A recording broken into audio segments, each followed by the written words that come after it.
பொது சுகாதார அமைப்பின் நலன்களை நிலைநாட்ட ஒரு வலுவான சட்டக்குழு வேண்டும் என்று தமிழ்நாடு மருத்துவ அதிகாரிகள் சங்கம் வலியுறுத்தியுள்ளது.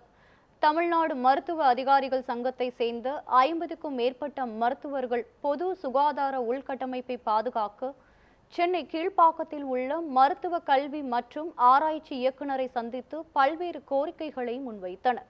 தொடர்ந்து செய்தியாளர்களை சந்தித்த அந்த சங்கத்தின் செயலாளர் அகிலன், மருத்துவ கல்வி இயக்குநரகத்தில் மருத்துவர்கள் கற்பித்தல் பதவிகளில் சேர தகுதி பெறுவதற்கு முன்பு டிபிஹெச் அல்லது டிஎம்எஸ் நிறுவனங்களில் குறைந்தபட்சம் 2 ஆண்டுகள் அனுபவம் தேவை என அரசு தெளிவான கொள்கையை வகுக்க வேண்டும் என்று கூறினார். புதிய சேவை மருத்துவர்கள் களப்பணி இல்லாமல் டிஎம்இயில் நேரடியாக நுழைய அனுமதிக்கப்பட்டால் ஓய்வு பெறும் வரை பொது சேவையில் தங்கள் வாழ்க்கையை அர்ப்பணித்த மருத்துவர்களுக்கான பதவி உயர்வுகளை நிரந்தரமாக தடுக்கும் என்றும் தெரிவித்தார்.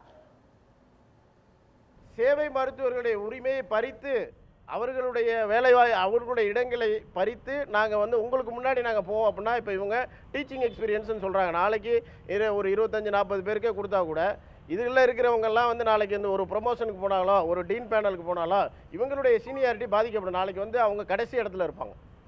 அது ஒரு மருத்துவர்னா பரவாயில்லைங்க, 25ன்னாங்க, இப்போ 41ங்கிறாங்க, மாறி மாறி அடுத்தடுத்து உள்ளவங்களாம் கேஸுக்கு வருவாங்க. இதை நாங்கள் வலியுறுத்துவது, ஒரு எம்ஆர்பிலேருந்து வந்த மருத்துவர்கள் முன்னாடி எம்பிபிஎஸ் டாக்டராக தான் வருவாங்க. இப்போ எம்டிஎம்எஸ் அலோவ் பண்ணுறாங்க. நீங்கள் அலோவ் பண்ணுங்கள், அதை பற்றி எங்களுக்கு பிரச்சனை இல்லை. ஆனால் குறைந்தபட்சம் 2 ஆண்டு காலம் 3 ஆண்டு காலம் அதாவது பொது சுகாதாரத்துறை, பொது சுகாதாரம் மற்றும் பொது சுகாதாரத்துறையிலோ அல்லது டிஎம்எஸில் கட்டாயம் ரூரல் சர்வீஸ், நான் தாலுகா ஹாஸ்பிட்டல்ஸ் இருக்குது, கிராமப்புற ஆரம்ப சுகாதார நிலையங்கள் இருக்குது. இதில் எல்லாம் ஒரு 2-3 வருஷம் வேலை பார்த்தா தான் யூ ஆர் ஃபிட் ஃபார் அடுத்த லெவல் டிஎம்இ. ஏன்னா இங்கே இருக்கிற மருத்துவர்கள் எல்லாமே அப்படி தான் போயிருக்கிறாங்க. ஏன் இங்கே இருக்கிற மருத்துவ கல்வி இயக்குனரே அப்படி தான் போயிருக்கிறாரு.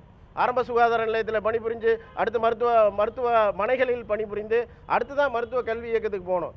எடுத்தோடனே டைரெக்டாக போகிறது இது எதை குறிக்கிறது என்றால், இதில் ஏதோ ஒரு குளறுபடிகள் நடந்திருக்கிறதோ இல்லை ஏதோ பின்வாசல் வழியாக ஏதாவது முறைகேடுகள் நடந்திருக்கிறதோ என்ற அச்சத்தை அனைத்து சேவை மருத்துவர்களிடையே இது ஏற்படுத்தி இருக்கிறது.